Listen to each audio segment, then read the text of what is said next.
Buongiorno telespettatori di Tele4, benvenuti all'anteprima del telegiornale delle 13:20. Oggi siamo in compagnia del sovrintendente del Verdi, Giuliano Polo, che ringrazio per essere appunto nostro ospite. Ieri è stata presentata la stagione 2025-2026 del Teatro Verdi. Ormai non si può nemmeno più parlare di anticipo, no? Perché da qualche tempo a questa parte, comprensibilmente, le stagioni vengono presentate prima rispetto a quello a cui eravamo abituati, no?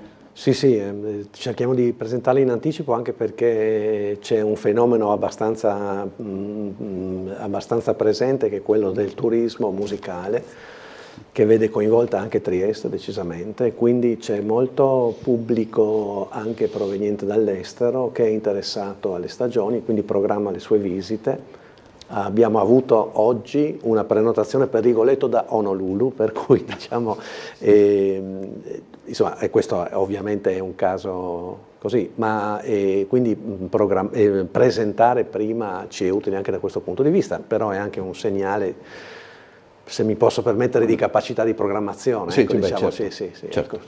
Allora, c'è già al debutto, diciamo così, della prossima stagione una delle caratteristiche, delle novità, che è come si dice, come si potrebbe dire, è un debutto alternato nel nome di Figaro. Sì, esattamente, abbiamo voluto presentare in modo alternato due capolavori della musica lirica, che sono Il Barbiere di Siviglia e Le Nozze di Figaro, ispirate al medesimo celebre testo letterario di Beaumarchais, e abbiamo pensato di vedere l'interpretazione da un punto di vista registico e scenografico unitaria di questi due capolavori. Abbiamo avuto la fortuna di avere la disponibilità di un grande maestro della regia, che è Pierluigi Pizzi, il quale ha accettato con grande entusiasmo questo progetto, quindi ci sarà su un medesimo impianto scenico una lettura di Pizzi e una lettura musicale di questi due capolavori così diversi, diciamo. E li presentiamo proprio grazie al fatto che avremo un unico impianto scenico che si modificherà leggermente fra l'una e l'altra, la possibilità di rappresentarli in modo alternato, anche per consentire proprio a chi vuole passare un weekend a Trieste e vedere due titoli, vederli entrambi. Questo è un motivo, diciamo, anche di marketing, e poi ci sembrava interessante mettere assieme questi due capolavori che vengono rappresentati sempre singolarmente. Insomma. Anche perché appunto poi è sempre curioso, no? Il personaggio è lo stesso, i contesti sono differenti, quindi penso che sarà particolarmente stuzzicante. Ecco, sì, sarà divertente. Poi Pierluigi Pizzi è un genio della regia, per cui presenterà anche c'è un impianto scenico che consentirà di avere a vista tutti i retroscena che spesso si intuiscono ma non vengono rappresentati, quindi penso che sarà molto divertente e soprattutto molto bello esteticamente. Se ho contato correttamente, sono 7 gli spettacoli che compongono il prossimo cartellone, 6 di lirica più 7, sono 7 di lirica e 1 di balletto. E uno di balletto, sì. Tra l'altro, per quanto riguarda, ne discutevamo anche ieri, giusto un attimo, per quanto riguarda gli spettacoli di lirica, se fossero programmati, diciamo, da un punto di vista cronologico, darebbero proprio l'idea anche dell'evoluzione, anche del ruolo che il teatro musicale ha avuto nel corso degli ultimi 2-3 secoli, no? Cioè certo. La storia, diciamo così, fine a se stessa, anche se fine a se stessa è un termine che non è quello corretto, l'impegno Brecht-Weill, anche un impegno sociale, eccetera, e anche per quanto riguarda l'Electra di Strauss, una sorta anche di ricerca di nuova fonia, che poi avrebbe portato più avanti ad esperimenti. Cioè siete riusciti anche a fare una piccola enciclopedia, diciamo così, del teatro lirico in una stagione. Beh, sì, nei limiti di una stagione lirica si cerca di rappresentare un orizzonte più ampio possibile degli stili musicali. Comunque come ha detto giustamente lei, siamo partiti, diciamo, dalle origini dell'opera con Rossini, del bel canto italiano, diciamo. E riusciamo ad attraversare il Novecento con Ascesa e caduta della città di Mahagoni, come ha ricordato lei, di Kurt Weill, che è un autore molto particolare, un autore tedesco nato in Germania nel 1900, ma poi perseguitato dal nazismo e quindi emigrato prima a Londra e poi a New York, dove è morto nel 1950, con una lunga collaborazione con vari testi di Brecht, sia poetici che teatrali, e che con la sua musica sconfina spesso nel genere jazz, nel genere musical, nel genere ballabile, così, quindi naturalmente sempre rappresentando, come dire, le inquietudini di un'epoca, e quindi ci sembrava molto interessante rappresentare quest'opera, che non è mai stata rappresentata qui a Trieste. Naturalmente ci saranno i titoli di grande repertorio che ci devono essere sempre, come Trovatore e Butterfly. E poi c'è un esperimento, Romeo e Giulietta. Sì, Romeo e Giulietta è una cosa che facciamo insieme al Teatro Rossetti, con il quale i rapporti sono sempre super collaborativi.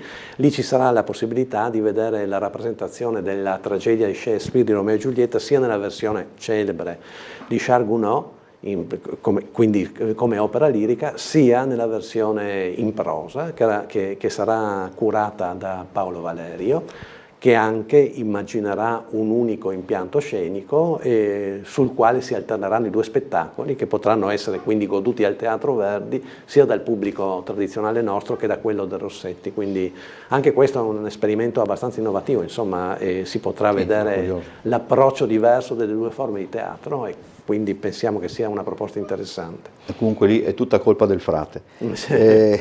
E poi c'è anche, sì, abbiamo detto Trovatore e Butterfly, non so se per quanto riguarda appunto i titoli di grande repertorio. Sì, insomma. diciamo, sui titoli di grande repertorio abbiamo puntato molto sui cast, quindi adesso non voglio, ne cito solo alcuni, ma ritornerà su Trovatore Anna Pirozzi al Teatro Verdi, che è una stella della lirica, e anche su Madama Butterfly avremo alcuni artisti di grande rilievo. Ritornerà Ambrogio Maestri come baritono, come sharpless, e ci sarà Antonio Poli e Olga Maslova, che abbiamo già sentito precedentemente.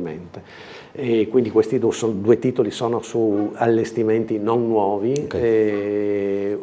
L'allestimento di Butterfly è già stato rappresentato da noi, è un nostro allestimento ma non nuovo, e Trovatore sarà un allestimento del Teatro di Marsiglia molto bello di un regista che si chiama Desiré. Tra l'altro poi mi segnalavano anche tra i nomi importanti presenti dal punto di vista dei cantanti, per quanto riguarda i cantanti, in Ascesa e caduta della città di Mahogany c'è anche Chris Merritt. C'è certo un tenore, una gloria della musica lirica che lì che abbiamo qui a Trieste in questa. Cioè, è curioso di vedere questa, sì. Anche perché effettivamente lei diceva, mi è venuto in mente adesso, Weill ha spaziato da una parte all'altra con estrema disinvoltura, è anche autore di un brano, di uno degli standard di Sinatra, che è September Song, fra l'altro, che credo appare sicuramente in Knickerbocker Holiday, credo sia il titolo del musical da cui, quindi un autore eclettico, diciamo, veramente eclettico. Sì. Non dobbiamo dimenticare anche la danza. Per la danza in gennaio ospiteremo il corpo di ballo del Teatro dell'Opera, che è diretto da Eleonora Bagnato, una star del ballo italiano, e rappresenteremo 4 pezzi per coreografie di Roland Petit, di Christopher Wildon, e infine sulle musiche del Bolero di Ravel una coreografia celebre di Christophe Pastor. Ballerà anche Eleonora Bagnato come solista, e quindi siamo lieti di poter ospitare un corpo di ballo importante del nostro paese. Insomma, adesso ce ne sono 2 significativi, Scala e Opera di Roma, e questo è anche una forma di collaborazione e di rete fra fondazioni lirico-sinfoniche, quindi diciamo contiamo molto su questa proposta. Senta, Sovrintendente, parliamo tanto la cosa curiosa è che la stagione 2024-2025 è ancora in corso, perché arriva Rigoletto e poi, se faccio bene i miei conti, chiude col Candide di Bernstein. Anche quello mi incuriosisce molto. Che cosa, vediamola così, che cosa di questa stagione avete, uso un verbo, traslato nella stagione 25-26, cioè quali come dire, sensazioni, quali riscontri avete appunto portato da una stagione all'altra, oppure aver già preparato la prossima stagione rende più difficoltoso partire dalla stagione precedente? Mi sto incartando, mi rendo conto, ma penso che... No, ma in realtà diciamo, abbiamo colto degli spunti da come è andata questa stagione. Abbiamo inaugurato questa stagione con un'opera molto rappresentata come Traviata, ma abbiamo fatto un'operazione nuova per il teatro. Abbiamo creato noi un allestimento completamente nuovo e completamente di nostra proprietà, quindi abbiamo puntato molto, oltre che sulla compagnia, diciamo, di cantanti, che peraltro era eccellente, anche sull'aspetto, diciamo, visivo, estetico della cosa. Questa impostazione l'abbiamo riportata un po' nell'inaugurazione prossima, no? Okay. Quindi contiamo molto su questo aspetto. Dopodiché cerchiamo di rappresentare in ogni stagione qualche novità assoluta che abbia a che fare col Novecento, anche con una, come dire, con una contaminazione. Quest'anno c'è Candide, un po' il Kurt Weill vuole anche continuare queste proposte che ci sembrano doverose per un'istituzione come la nostra. Nel caso di Mahagoni sarà anche, quello è un allestimento che viene da Parma, un allestimento che conosciamo, un allestimento molto bello, molto impressionante, quindi questo ha contato. E quindi, diciamo, come dire, la linea è un po' sempre quella, no? Anche quella taluni ci criticano perché presentiamo spesso titoli già rappresentati importanti del repertorio. In questo caso Trovatore manca da un po' di tempo da noi, manca da meno tempo Butterfly, ma bisogna anche pensare che quello che dobbiamo fare noi è programmare col materiale che abbiamo a disposizione. Quindi in questo caso Rigoletto è stato riproposto dopo pochi anni perché abbiamo la possibilità di ascoltare dei grandissimi interpreti che non sempre sono disponibili, quindi è anche, come dire, la disponibilità degli artisti che si suggerisce la scelta di qualche titolo. Senta, per quanto riguarda invece l'altro discorso che noi facciamo molto spesso, ma giova ripeterlo, ed è appunto questo essere il Teatro Verdi, anche il Teatro Verdi sempre più appunto disponibile a collaborazioni, a intraprese con altre realtà della cultura, ma soprattutto anche, cioè è un teatro che ormai si mette a disposizione della città, no? Mi pare di capire che questa è una delle strade che state percorrendo. Sì, insomma bisogna partire dalla considerazione che potersi permettere una fondazione lirico-sinfonica è un prestigio, ma è anche, come dire, un impegno economico notevolissimo, perché la struttura necessariamente è corposa, è importante, quindi io credo che sia fondamentale mettere a disposizione questo potenziale anche di altri soggetti. Allora, banalmente, intanto stiamo come dire, collaborando molto bene con i due teatri degli altri capoluoghi di provincia, Pordenone e Udine, e rappresentiamo là le nostre produzioni. Rigoletto adesso andrà a Udine, e per la prossima stagione probabilmente sia Barbiere che Nozze di Figaro andranno sia a Udine che Pordenone, quindi questo intanto è una presenza sul territorio regionale importante. Dopodiché ci sono delle occasioni di collaborazione che ci saranno anche adesso a breve col Politeama Rossetti per l'opera di Cristicchili che rappresenteranno e che vedrà impegnata la nostra orchestra. Sono potenziali che noi abbiamo e quindi riteniamo doveroso mettere a disposizione, e per dire la verità riscontriamo anche nei nostri interlocutori una disponibilità, un interesse che secondo me valorizzano il teatro. Ecco. Poi c'è, io non lo dico perché per correttezza aspettiamo che la comunicazione venga fatta, credo, dal Comune, però insomma sappiamo che al Castello di San Giusto quest'estate vi aspetta un grosso impegno, insomma, una grossa produzione che ha a che fare con altri castelli, chi vuol capire capisca. Faremo un'opera di grande repertorio, insomma, che possiamo dire è tosca. Ecco, allora questo, però diciamo, sì. Non annunciamo altro, ma come dire, continueremo l'esperimento iniziato l'altro anno, quindi la proposta di una stagione estiva in un luogo archeologico della città, che, come abbiamo già detto, ha tanti aspetti positivi, insomma attrae pubblico, consente di ascoltare musica in un contesto diverso, all'aperto, è suggestiva per l'ambientazione, quindi presenteremo anche quest'anno un'opera di repertorio, tra l'altro con un grande cast, ma questo diciamo aspettiamo alcuni giorni per annunciarlo. Abbiamo ancora tempo soltanto per ricordare, ci si può già abbonare per la prossima stagione? Sì, la prossima stagione inizierà il 28 novembre, finirà il 28 giugno, la campagna abbonamenti è già iniziata, c'è una prima fase in cui gli abbonati potranno confermare i loro posti e è tutto in vendita. Grazie al sovrintendente del Teatro Verdi, Giuliano Polo, per essere stato con noi. In realtà abbiamo ancora un po' di tempo. Rigoletto quando debutta? Debutterà venerdì prossimo, non voglio, con i numeri mi confondo, ma se il prossimo è il 16. Quindi debutterà il 16, saranno 6 recite, sono quasi sold out, per cui chi vuole assistere è bene che si affretti. E questa è anche un'altra caratteristica di questa stagione, no? Dei sold out quasi. Sì, ne abbiamo fatti parecchi. Grazie sovrintendente, grazie a voi. Andiamo in pubblicità, poi il telegiornale delle 13:20.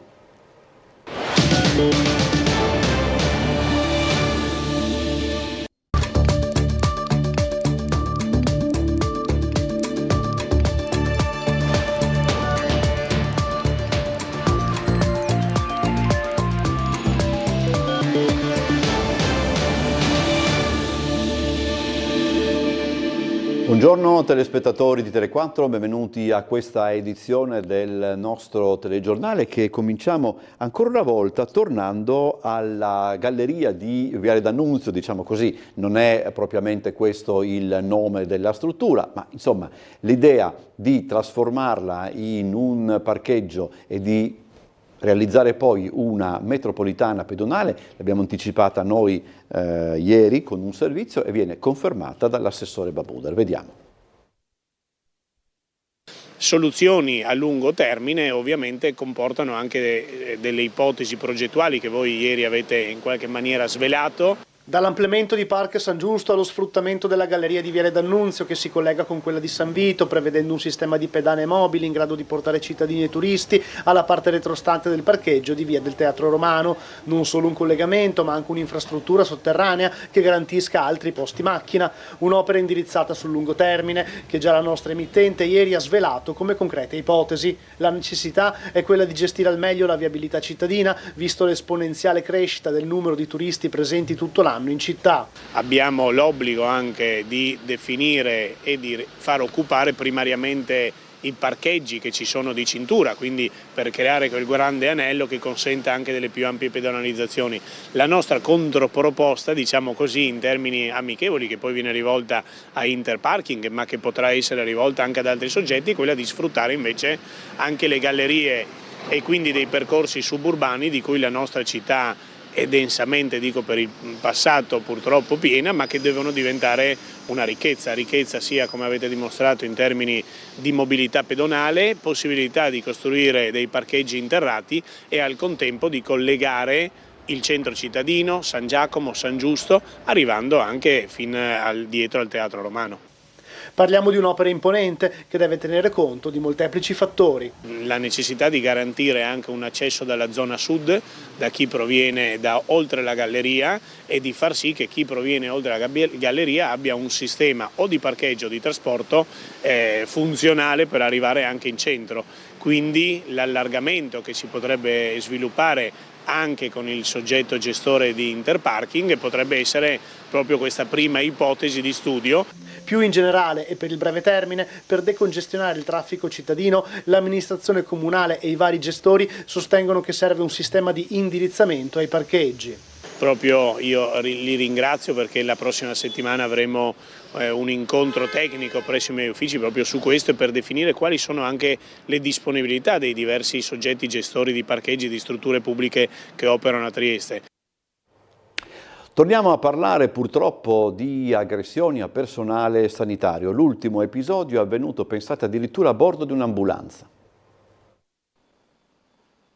Ancora un'aggressione al personale sanitario a Trieste. Una donna di 54 anni in evidente stato di ebbrezza alcolica è inciampata e caduta a terra procurandosi delle ferite. Per questo è stato richiesto l'intervento di un'ambulanza giunta sul posto poco dopo per le cure del caso, ma durante il trasporto all'ospedale di Cattinara la donna ha cominciato a dare escandescenze minacciando i sanitari e colpendone uno con calci, tanto da procurargli lesioni guaribili in 3 giorni salvo complicazioni. La situazione non si era serenata neanche dopo l'arrivo dell'ambulanza al pronto soccorso, dove la furia è stata placata solo quando la donna è stata bloccata e sedata. I carabinieri della sezione radiomobile della compagnia di Via Hermet, chiamati a intervenire, hanno arrestato la donna per lesioni al personale sanitario. Subito dopo la 54enne è stata rimessa in libertà in attesa del processo. Allora, il Comune è interviene con 2 nuove telecamere per rendere più sicuro il giardino di Via Boccaccio, a mio avviso uno degli spazi più belli della città, dopo le segnalazioni di disturbi e degrado da parte dei residenti. Vediamo. 2 nuove telecamere puntate giorno e notte sul giardino Leonor Fini di Via Boccaccio e questa è la risposta del Comune di Trieste alle segnalazioni di degrado e disturbo che arrivano dai residenti. L'obiettivo è chiaro: proteggere uno spazio verde molto amato da famiglie e bambini, rendendolo più sicuro e vivibile per tutti. Oggi parliamo di Via Boccaccio, saranno previste 2 telecamere che riprenderanno completamente il giardino. Sappiamo che ci sono stati degli episodi non proprio piacevoli per i residenti, ci sono anche delle condotte di disturbo a quella che è il tranquillo godimento dell'area verde, soprattutto per i bambini e per le famiglie, quindi vogliamo evitare tutto questo attraverso anche del posizionamento di impianti di videosorveglianza. Le telecamere faranno parte di un progetto più ampio di videosorveglianza che interesserà tutta la città nel corso del prossimo anno. Devo ringraziare l'assessore Savino e l'assessore De Gavardo che hanno lavorato insieme nell'ambito di un importante progetto che riguarda poi tutta la città di implementazione della videosorveglianza per il prossimo anno. Il piano rientra nell'opera del Distretto del Commercio e prevede un investimento complessivo di 410.000 euro. Il progetto esecutivo sarà portato in giunta nel mese di giugno, mentre la gara d'appalto dovrebbe chiudersi entro la fine dell'anno. Ecco, questo è uno dei tanti interventi che l'amministrazione sta ponendo in essere in aree che noi riteniamo più sensibili e che sono note alle cronache per garantire la fruibilità e la vivibilità ai nostri concittadini. Donata Vianelli è la nuova rettrice dell'Università di Trieste. Dopo la vittoria al primo turno, questa mattina si è presentata ai media. Entrerà in carica il prossimo 1 agosto. Io nel programma ho sviluppato proprio un vero piano strategico che prenderà in considerazione tutti gli ambiti universitari e poi lavorerà molto sul miglioramento delle politiche per gli studenti, per il personale e soprattutto anche nei rapporti con il territorio. Ha già un piano strategico di crescita la nuova rettrice dell'Università di Trieste, Donata Vianelli, economista nata a Vicenza, professoressa ordinaria di economia e gestione delle imprese, ha vinto al primo turno con 552 voti e si insedierà il prossimo 1 agosto. Diventando la prima donna a guidare l'Ateneo. In questo caso è stata una campagna molto alla pari perché eravamo 2 donne, quindi non c'era alcun vantaggio di essere di genere femminile e certamente forse essere donna dà un vantaggio nel guardare anche all'organizzazione molto l'aspetto proprio legato alla persona, al benessere lavorativo, al welfare. Vianelli è attualmente direttrice del Dipartimento di Scienze Economiche Aziendali, Matematiche e Statistiche ed è stata delegata dal Rettore per l'orientamento. Io sono ordinario di Economia e Gestione delle Imprese e quindi ovviamente mi occupo molto di strategia, di crescita e di rapporti col territorio e io penso l'Università di Trieste anche rispetto al nostro territorio rappresenta il 10% della popolazione triestina e penso che ci siano veramente tante eccellenze. Alla prima conferenza stampa era presente anche la seconda candidata, Ilaria Garofalo, che ha ottenuto 341 voti e che ha augurato subito buon lavoro alla nuova rettrice. Farò anche del tutto perché per il mio piccolo, col mio piccolo contributo l'università possa continuare a crescere, laddove è necessario, certo ci sarò sempre. Infine Vianelli ha rivolto un appello agli studenti. Lavoriamo assieme per il prossimo sessennio perché loro hanno tante idee e io e la mia governance riusciremo a metterle in pratica. Allora, domenica c'è in programma la 96esima adunata nazionale degli alpini, l'appuntamento si tiene a Biella, Tele4 seguirà la giornata praticamente ininterrottamente dall'inizio alla fine e sono anche in corso i preparativi per la partenza e per la permanenza a Biella delle Penne Nere triestine. Vediamo. Siamo pronti, ne stiamo parlando da diverse settimane, cercheremo di fare una bella figura. Anche le Penne Nere della sezione di Trieste sono pronte per la 96esima adunata nazionale degli alpini a Biella e sfileranno con le magliette recanti il marchio della regione Io sono Friuli Venezia Giulia. Partenza venerdì mattina, domenica la tradizionale sfilata che la nostra emittente seguirà in diretta. Da quest'anno le sezioni del Friuli Venezia Giulia ognuna avrà una maglietta con la promozione della regione, un colore diverso, e noi avremo l'onore di aprire proprio la sfilata del Friuli Venezia Giulia, saremo la prima sezione e saremo i più presi di mira per questa novità in particolare. Ecco. Vogliamo ricordare due cose, vogliamo ricordare innanzitutto che c'è nella città di Biella l'ospitalità di Marco Fulcheri, che è il presidente della sezione, e poi la presenza non indifferente del generale Risi, che è triestino e che sicuramente verrà a salutarci nonostante gli impegni, diciamo, di natura formale. Tanta emozione per questa adunata. È un'emozione che si ripete ogni anno ed ha molti significati. Prima di tutto quello di incontrare coloro con i quali abbiamo diviso il periodo della Naia, quindi dopo 50 o 60 anni dal periodo in cui abbiamo svolto il servizio militare ci ritroviamo con i nostri fratelli con cui abbiamo condiviso questo splendido periodo che è stato formativo per tutta la nostra vita. La seconda parte della adunata si riferisce proprio alla partecipazione della sezione di Trieste. Voi certamente avete assistito anche alle varie adunate che sono svolte recentemente, però vi assicuro che quando arriva la sezione di Trieste il pubblico, non dico che impazzisca, ma è talmente contento di vedere gli alpini triestini che il successo nostro ha un significato veramente particolare. Sabato 10, domenica 11 maggio, Piazza Unità ospita la 12ª edizione della Maker Faire, la grande festa della creatività, della scienza e dell'innovazione, un evento gratuito aperto a tutti, organizzato dall'ICTP e dal Comune con il sostegno della Regione. Se pensate che la tecnologia sia roba da scienziati pazzi o nerd incompresi, preparatevi a cambiare idea. Sabato 10 e domenica 11 maggio Piazza Unità d'Italia si trasforma in un coloratissimo laboratorio a cielo aperto con la 12ª edizione della Trieste Maker Faire. L'evento, gratuito e adatto a tutte le età, è un'esplosione di creatività dove scienza, invenzione e fantasia si incontrano e si mettono in mostra. Troveremo quasi 300 progetti di maker da tutta Italia, anche da paesi esteri, inventività, creatività, tecnologia, droni, scienza, divulgazione e quanto è possibile immaginare con la mente umana. Veramente non c'è limite alla creatività dei nostri maker. Quest'anno, più che una fiera, sembra un festival pop della mente umana. Accanto ai classici Fab Lab con i loro progetti bizzarri ma geniali, dal retro gaming ai telescopi fai da te, debuttano due novità. Il Science Picnic, fra provette e microscopi, ci ricorda che anche la biologia può far battere il cuore, e il Fantamaker, dove la fantascienza incontra l'artigianato pop, è il paradiso dei nostalgici degli anni '80 e dei fan di Star Wars.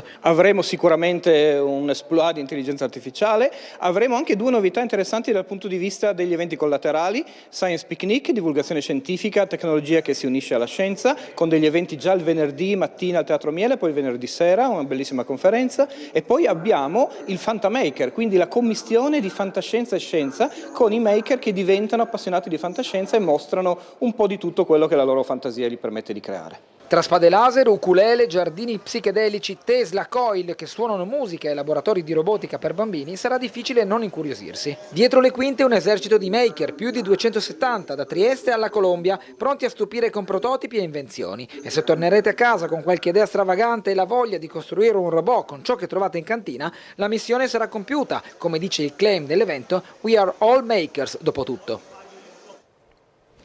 Ora il collegamento con la sala operativa della Polizia Locale. Ci aspetta l'agente scelto Fabrizio Morello. Buongiorno. Buongiorno a voi studio e a tutti i telespettatori. Le cedo subito la linea, agente. Sì, allora, questa è stata una mattina abbastanza tranquilla, senza incidenti fortunatamente.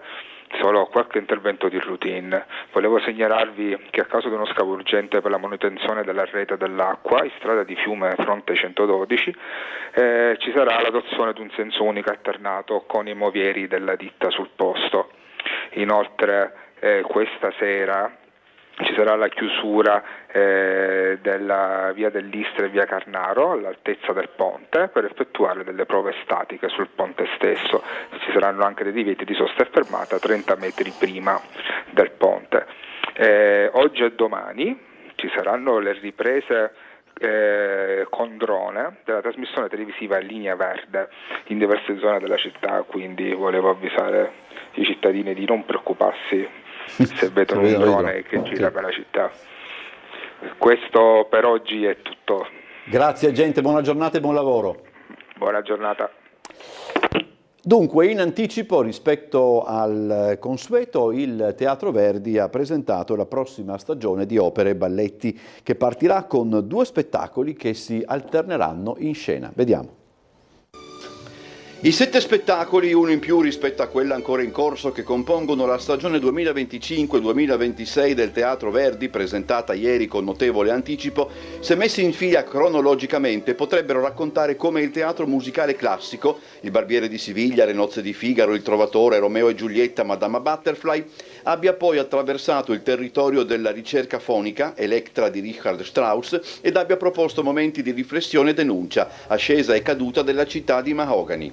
Si apre in realtà con Figaro. Gli spettacoli rossignano e mozartiano si alterneranno dal 28 novembre con la regia di Pierluigi Pizzi. Sono opere scritte sul medesimo testo di Beaumarchais e abbiamo affidato l'ideazione di entrambi i lavori a un grande maestro della regia e della scenografia, che è Pierluigi Pizzi, che per la prima volta fa un'opera originale per il nostro teatro. Sono nuove produzioni del Verdi come il Gounod diretto da Paolo Valerio, coprodotto con il Teatro Stabile del Friuli Venezia Giulia, e lo Strauss, che chiuderà la stagione alla fine del giugno prossimo. Che manca dal nostro cartellone dal 1978, che avrà in scena anche cantanti importanti già visti qui sul palcoscenico del Teatro Verdi, e che sarà rappresentata nell'edizione grande, quella con una grande orchestra, con una messa in scena anche in questo caso innovativa, perché avremo l'orchestra disposta sul palcoscenico con la scena che si svolge nell'avanscena, come dire nell'imitazione di una tragedia greca veramente. La collaborazione con Reggio Emilia per Weil riporta sul podio Beatrice Venezzi, laddove per Verdi, coproduzione francese e Puccini, si tratta di allestimenti di repertorio.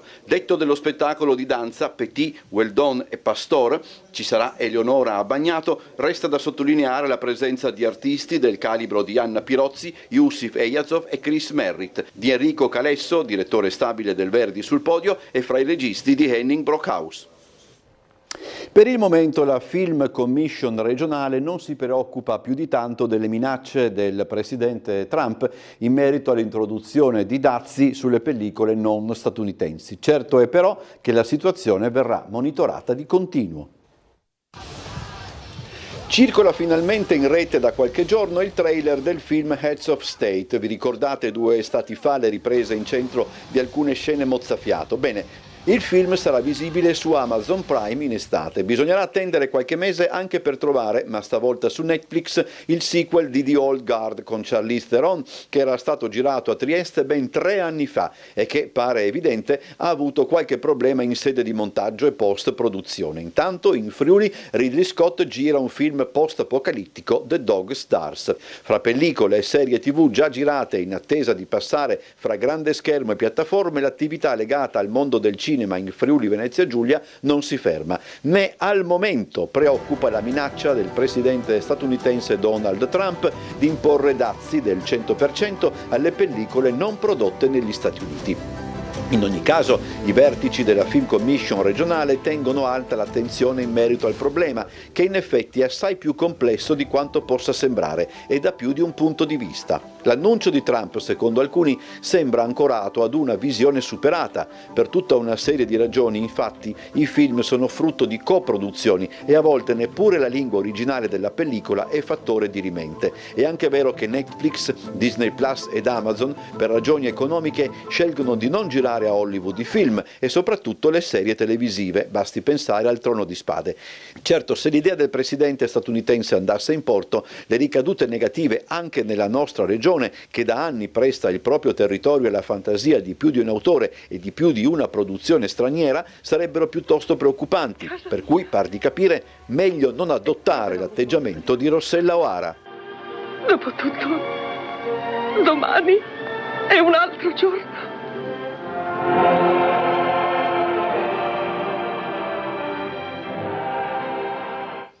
Andiamo in pubblicità, poi ritorniamo con altri servizi.